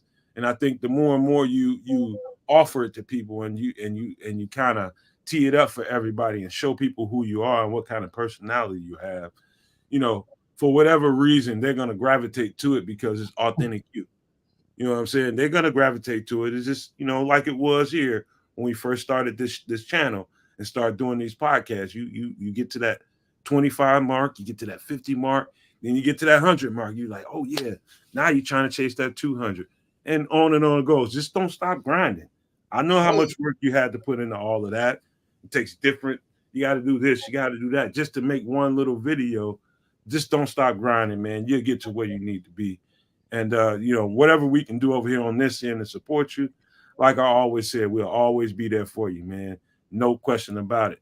But hey, man, I appreciate everybody for coming in here and being a part of everything we do over here at the Nomad Network, being a part of this community and helping us growing it.